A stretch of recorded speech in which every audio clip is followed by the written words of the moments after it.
Carta de Paulo aos Filipenses, capítulo 1, versículo 3 até o versículo 8. O texto está escrito desta maneira: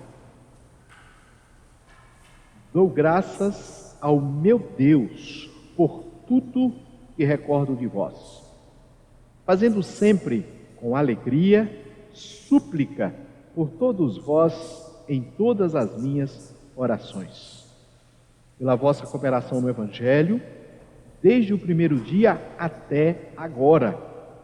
Estou plenamente certo de que aquele que começou a boa obra em vós há de completá-la até o dia de Cristo Jesus.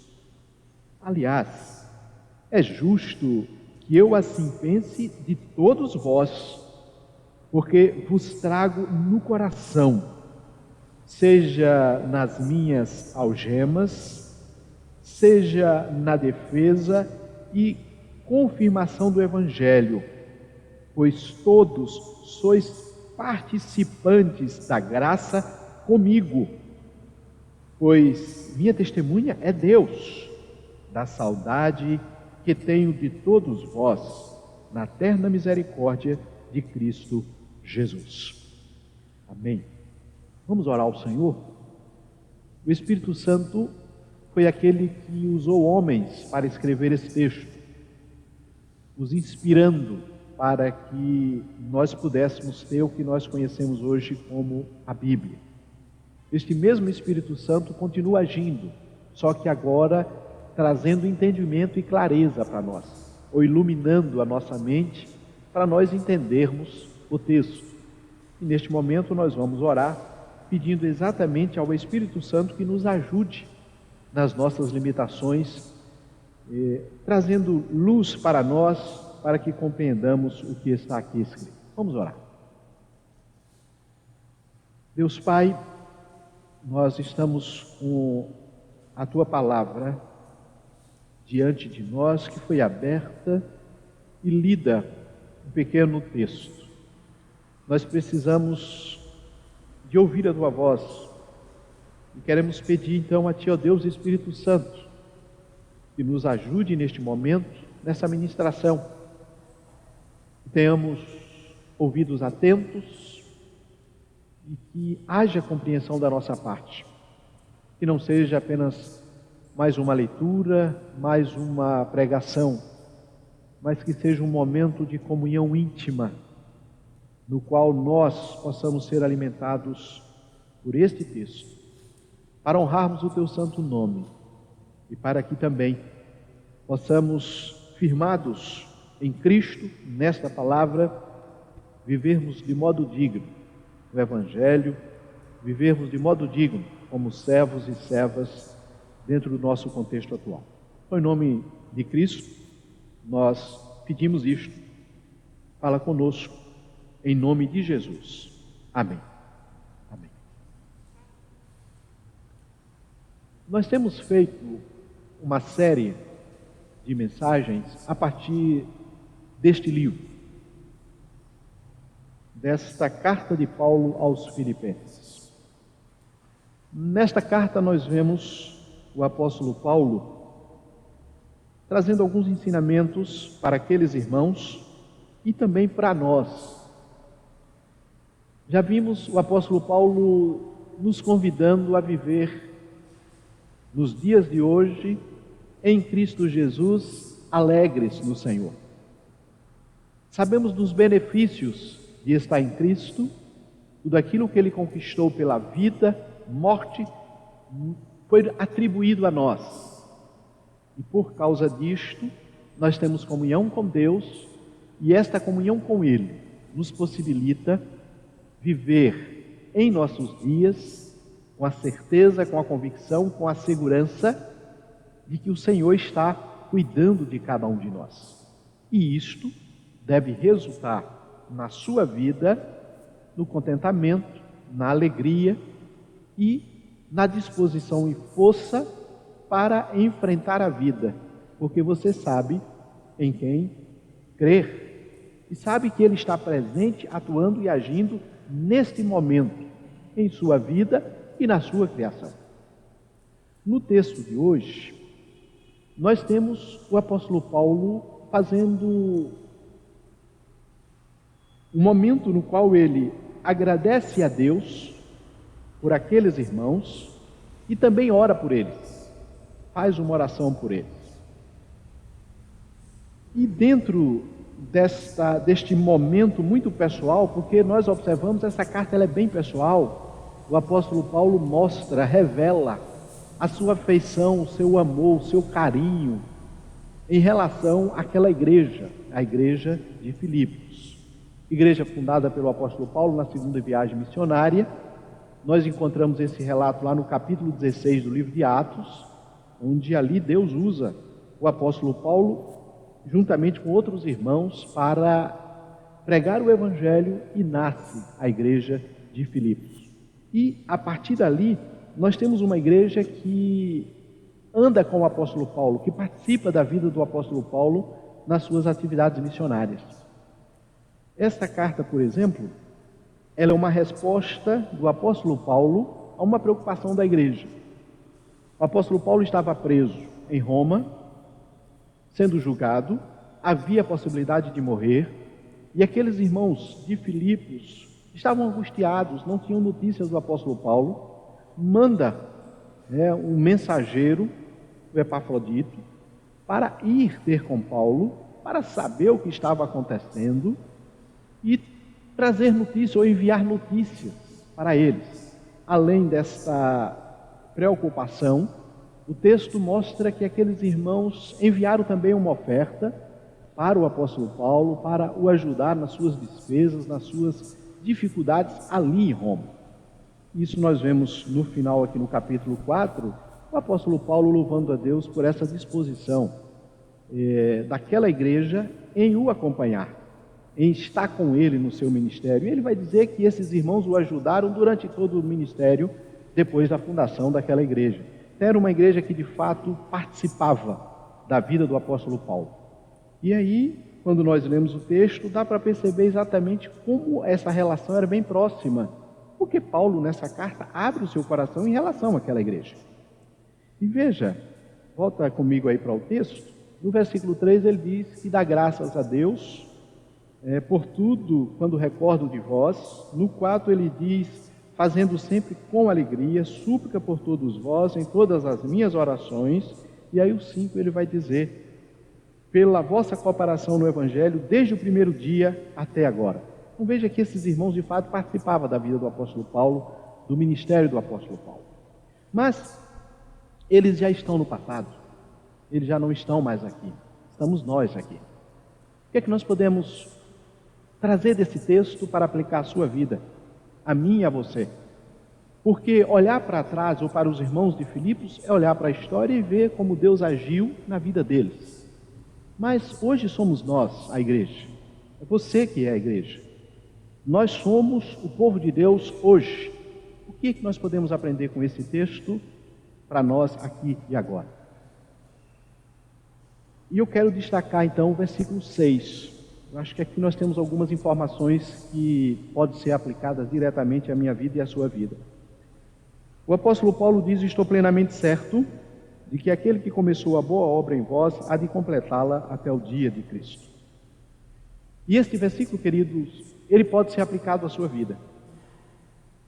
Nós podemos entender que foi aplicado na vida deles, mas este é um versículo que se aplica a você também. Porque da mesma forma que Deus atuou constituindo a igreja de Filipos, ele tem atuado constituindo a igreja contemporânea, a igreja da qual nós fazemos parte, da qual você faz parte.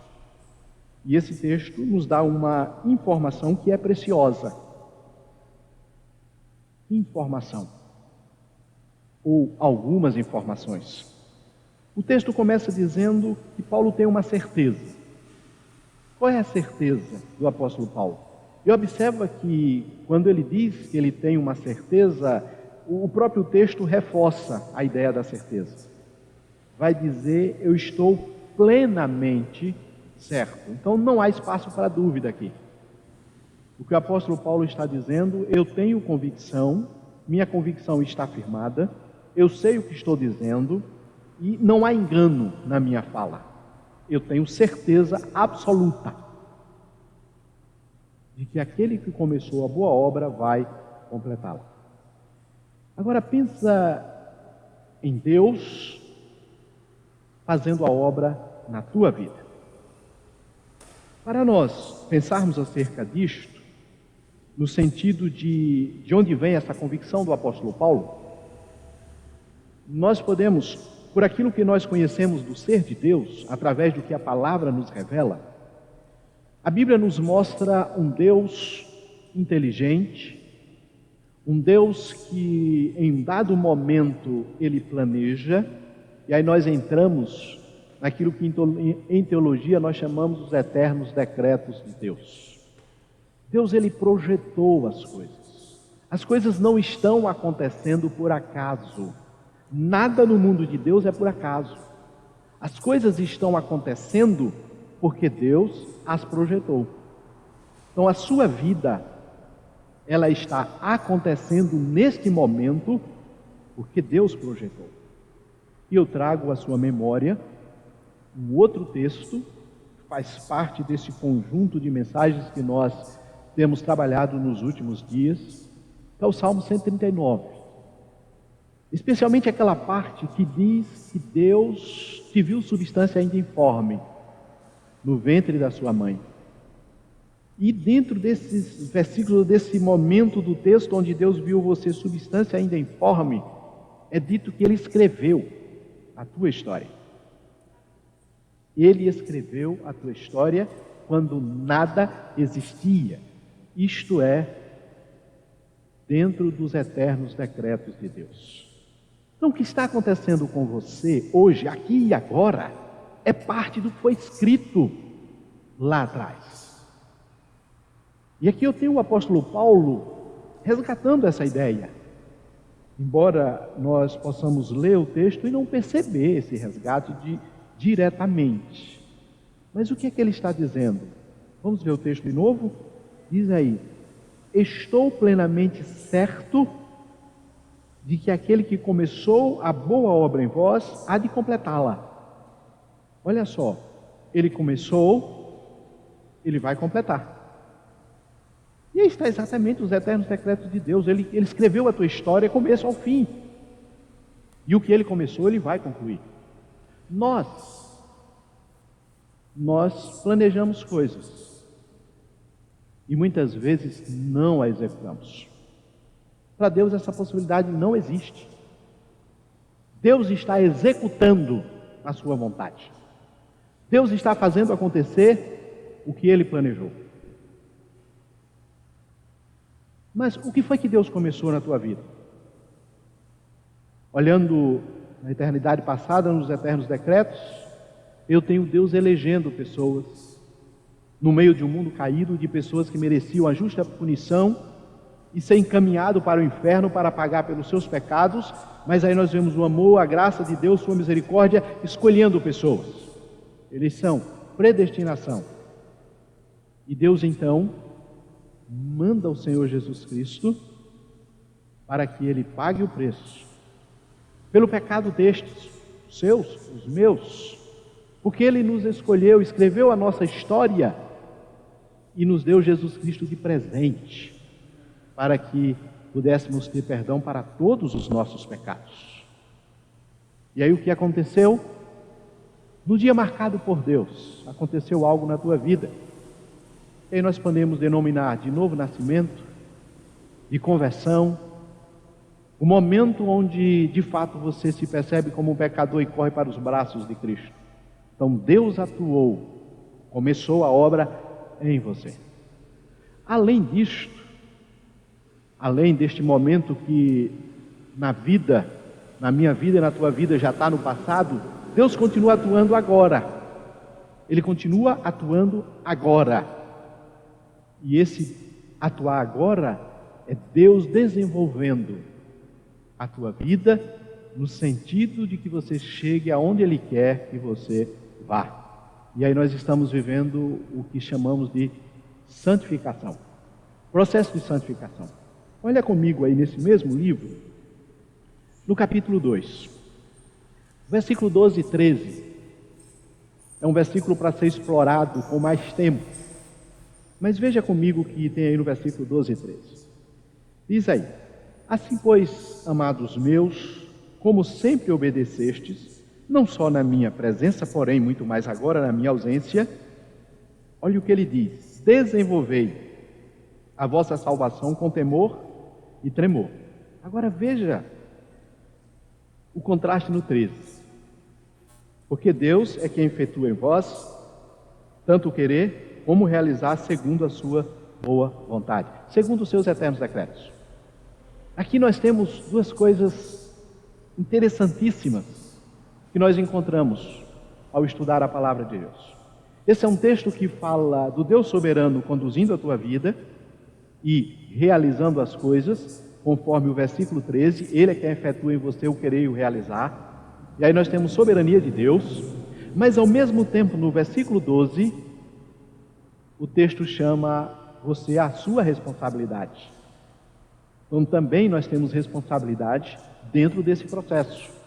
Ao mesmo tempo que Deus nos chamou, nos separou para Ele, Ele deu um propósito a você: adorá-lo sobre todas as coisas, mas dentro desse grande propósito, há um desafio a você: que você se pareça com Jesus Cristo. Este é o seu grande desafio, que você se torne parecido com o homem perfeito. Jesus é o homem perfeito, foi o homem perfeito, e você deve olhar para Ele e procurar viver de acordo com Ele. Então esta ideia é: desenvolva a sua, ele chama aqui de salvação, na verdade é santidade. Deus começou uma obra na tua vida, Ele está trabalhando para cumprir aquilo que Ele escreveu da tua história, mas você tem responsabilidade dentro desse processo, de buscar viver parecendo-se com Jesus. Isto significa que nós vamos lutar para vivermos em santidade e, a cada dia, indo vencendo o pecado na nossa história. O que começou a boa obra em você no dia da tua conversão, na verdade, já lá na eleição Ele te separa, mas no dia da tua conversão Ele começou de modo direto uma obra na tua vida, Ele continua trabalhando na tua vida no processo de santificação, você é responsável. Eu diria que nós temos uma parceria entre nós e o ser de Deus, e ao mesmo tempo, esse Deus está trabalhando na tua vida no sentido de que você o sirva. E é que agora entra o serviço cristão. Queridos, nós não fomos salvos, não recebemos um bilhete para nos assentarmos como se estivéssemos esperando um ônibus na rodoviária ou num aeroporto esperando pelo avião, o momento que o transporte chega para nós entrarmos e partirmos. Não, nós fomos chamados para glorificar o nome do Senhor, fazendo o nome dele conhecido, a serviço, a obra, ao que se fazer neste mundo. Enquanto não chega o dia da partida, de entrarmos aí nesse nosso transporte e sermos levados para os céus, enquanto isto há serviço, nós temos obras para realizar. E nós não podemos simplesmente nos assentarmos no banco e aguardarmos o momento da partida. Nós estamos aqui com um propósito: adorar a Deus, nos parecermos com Jesus e fazer o nome dele conhecido na região, nesta cidade, no nosso estado, Brasil, mundo afora. Então aqui seria, Deus começou uma obra e Ele vai nos dar condição para nós chegarmos aonde Ele quer. Mas aí eu lembro aos irmãos que o Senhor Jesus Cristo contou uma parábola, algumas parábolas, mas na minha mente tem uma específica, aquela parábola dos talentos. Você lembra da parábola dos talentos? O Senhor te deu um ministério, te deu talentos. E tem algumas pessoas que estão com eles enterrados. Estes vão dar conta ao Senhor do modo como usou a vida, usou o que Deus deu e não fez, ou não cumpriu com diligência a vocação para a qual foi chamado. O Senhor começou uma boa obra, Ele vai completar. É isto que o texto garante. E com base nesta informação, eu acho que você já precisa dar uma resposta. Nós precisamos dar uma resposta. Deus planejou a tua vida e a Bíblia diz que tudo foi planejado para o teu bem. Você lembra disto? Claro que lembra. Todas as coisas contribuem para o bem daqueles que amam a Deus, daqueles que são chamados segundo o seu propósito. Então, se você está dentro desta janela de eleitos, amados, chamados, porque em Cristo morreu, as coisas vão acontecer de modo que vão ser para o teu bem. Embora, em alguns momentos, eu não entenda este versículo. Eu sou muito limitado. Porque tem certas coisas que é complicado entrar na minha cabeça como sendo algo que vai fazer bem a mim. Mas a questão aqui não está na minha leitura da vida. Está naquilo que Deus me diz por meio da sua palavra. E se Deus diz que é para o meu bem, será. Independente do que eu acho, independente da minha leitura da vida, será para o meu bem. E a mesma coisa com você. Então, nós precisamos crer nisto. Aquele que começou a boa obra, e é boa, ele vai completá-la. E eu preciso, então, amadurecer em fé, a ponto de entender isto e viver a minha vida sem ansiedade. Sem estar me preocupando além do necessário. Porque há preocupações na vida, elas nos movem. Mas há preocupações que podem te levar para uma enfermidade, para uma doença, pode fazer com que você perca a alegria para viver. E o Senhor então nos diz, olha, Deus começou uma obra em você e Ele vai completá-la. Isso deve dar tranquilidade a você para viver em meio às suas lutas e às suas dificuldades. Por quê? Porque Deus está trabalhando. Porque Ele está agindo para cumprir o seu propósito. E uma coisa eu tenho certeza. De uma coisa eu tenho certeza. E você também. O nosso Deus, Ele é bom. É bom sim, é sempre. E Ele é o Deus que ama a nós e cuida de nós. Mesmo que em alguns momentos Ele vai puxar a orelha de um de nós, aqui e ali. Isto é o amor de Deus cuidando da minha vida e da sua vida. Aquele que começou a boa obra há de completá-la no dia de Cristo. Que isto te ajude a viver melhor. Que esta informação faça que você tenha mais segurança para viver, mesmo que as coisas não estejam muito boas. Mas o texto, ele diz que vai completar e dá uma informação a mais. Olha aí qual é a informação a mais que tem aí nesse texto. Diz aí que vai completar até o dia de Cristo. Esse dia de Cristo aqui está apontando para a volta do Senhor Jesus Cristo. Certo? Deus vai trabalhar na tua vida para preparar você até o dia que Jesus voltará para concluir a sua obra de restauração da sua criação. Isto, o texto diz então que esta obra que Deus começou na tua vida, ela vai para o local específico para onde Deus está te conduzindo. E a ideia do dia de Cristo é a ideia de o fim do mundo como nós conhecemos. O mundo onde o pecado reina, onde nós não conseguimos viver plenamente a vontade do Senhor, onde nós choramos, onde há dificuldades, onde há problemas. E Ele está dizendo, dentro deste mundo, eu vou conduzir você, te dando condição para que você vença essas dificuldades até a vinda do meu Filho. E nós sabemos o que vem depois da vinda do Filho de Deus. Mundo perfeito, comunhão plena, pecado já não existirá, lágrimas não vão rolar dos nossos olhos, nós vamos entrar numa outra realidade.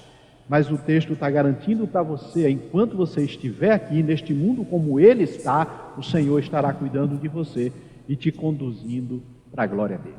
Isso deve trazer paz a cada um de nós. Uma outra informação, eu já estou caminhando aí para a conclusão, o apóstolo Paulo vai nos dizer aí no versículo 7, veja o versículo 7 comigo. Aliás, é justo que eu assim pense de todos vós, porque vos trago no coração. Veja como é uma carta bem pessoal, né? Eu trago vocês no meu coração, porque vos trago no meu coração, seja nas minhas algemas, ele estava preso, seja na minha defesa e confirmação do Evangelho, pois todos sois participantes da graça comigo. Como disse, é uma carta muito pessoal. Ele diz, olha, vocês moram em meu coração. Mas na parte final do texto que nós lemos, ele dá uma informação que vai além dos crentes de Filipos. Ele diz que os crentes de Filipos, eles eram participantes da graça comigo ou com ele. Aqui há algo muito interessante, e claro, nós não podemos deixar de olhar para a carta, para que não venhamos a dar um sentido ao texto que ele não tem. Quando eu digo isto, eu estou pensando, por exemplo, se eu separo aqui a palavra graça desse contexto, se eu tiro a palavra graça, esqueço a carta aos Filipenses, eu vou poder pensar, ou pelo menos a minha mente, vai me levar às doutrinas da graça. O que seriam as doutrinas da graça?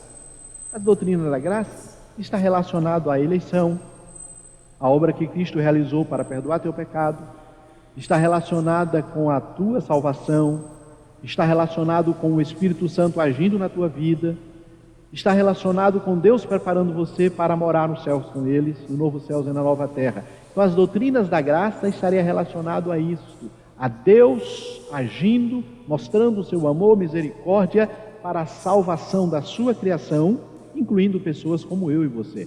Então isto está dentro do escopo da doutrina, ou das doutrinas da graça.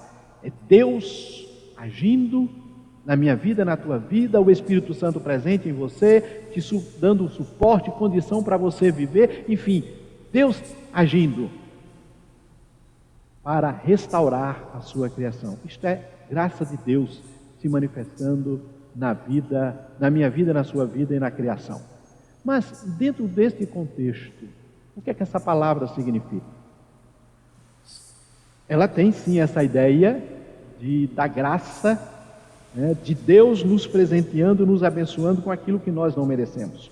Mas quando nós lemos o livro, entendemos a carta, o apóstolo Paulo aqui está dizendo, vocês são participantes da mesma graça comigo. Que graça?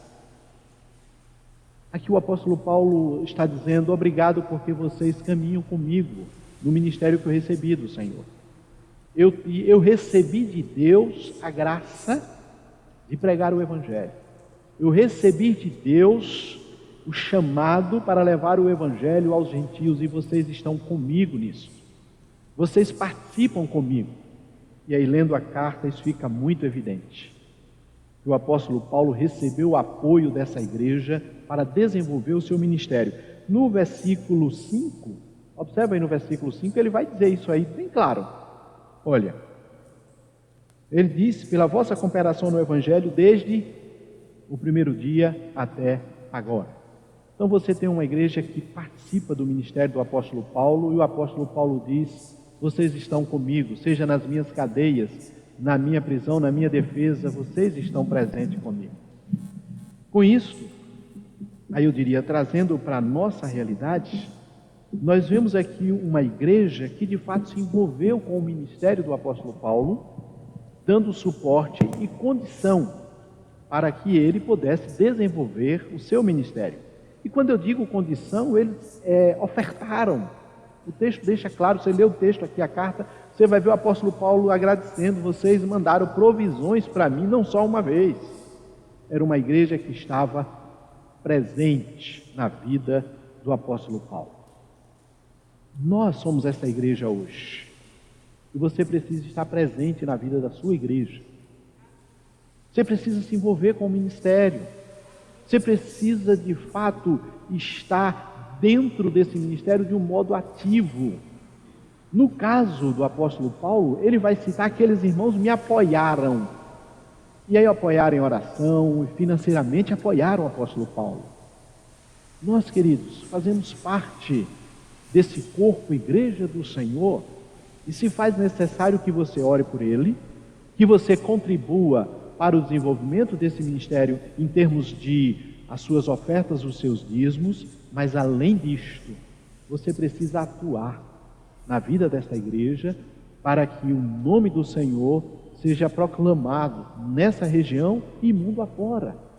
Nós não podemos simplesmente ser aquelas pessoas que domingo após domingo, ou uma vez ou outra na semana, vem para este local e bate o cartão e simplesmente retorna para os nossos lares e aguardamos o próximo culto do domingo que vem. É preciso que haja engajamento, envolvimento da sua vida com a igreja e com o cumprimento do seu chamado. O apóstolo Paulo aqui, neste caso em específico, ele está dizendo: vocês participam desse ministério comigo. E ele vai louvar a Deus, exaltar o Senhor exatamente por causa da participação daquela igreja. E o apóstolo Paulo vai tomar isto como sendo prova de que aquele povo nasceu de novo, de que aquela igreja, de fato, ela era uma igreja que estava manifestando o resultado da ação de Deus em suas vidas. Deus começou uma boa obra, Ele vai continuar fazendo o seu trabalho em nossas vidas, mas ao mesmo tempo você tem responsabilidade de adorar a Deus em todo o tempo, de parecer-se com Jesus e de ser luz para este mundo. Então que nós que aqui estamos, Igreja de Deus do presente, entendamos o que a palavra de Deus tem nos instruído e nos ensinado, para que possamos ter dias melhores e nos alegrarmos no Senhor, e não vivermos vida de ansiedade, porque Deus tem cuidado de nós.